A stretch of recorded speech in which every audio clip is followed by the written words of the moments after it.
Get Diane to do one other bit that's sort of related to this subject and really important, because what we're looking at here is change, but it's the opposite of evolution. And the biblical picture is God made the world good. The God who did it, the creator, his name is Jesus Christ. His nature is stamped on the creation. And he said, I am the way, the truth, and the life. So you would expect that, given that what he said is true, you would actually see evidence of it.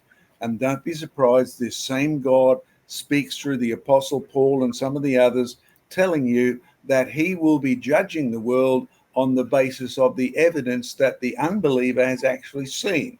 So this is a subject of massive importance, particularly for those who are so brainwashed and blinded and basically soaked up the evolutionary story to the point where they can't see anything else. Now, Diane, I shared this with you yesterday because this item is out of yesterday's newspaper, and it's evidence that the news evolves. I'll read you my heading because you found a better heading when I said it's published by the University of Tasmania, but in the Queensland Courier Mail yesterday morning, they have an article on Tasmanian devils, and they have an article linking it to quolls, but they've got a pretty poor heading, Devil Decline Quoll Link.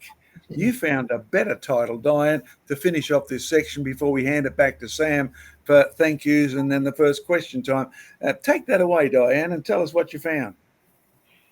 Yes, there was an article in the Tasmanian Times with this wonderful headline, Quolls Evolve Due to Devil Decline. Well, that is great. Now we laugh at that. Yes, we'd like the devil to decline, and in fact one day he will, but we're not in charge of that. But anyway, it is about Tasmanian devils, but this is a classic example of a trend that we've seen, particularly over the last few years, of applying the word evolution to all biological processes. And in fact, Craig raised that issue.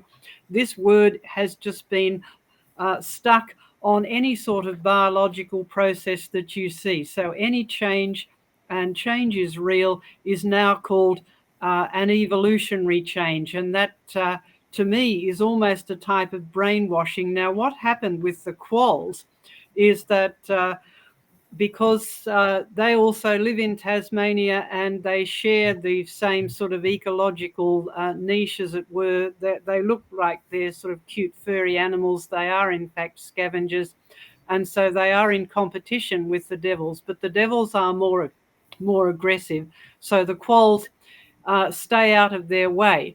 But as the devils have been dying off, the quolls have been able to extend their time of activity during the day when they go out looking for food.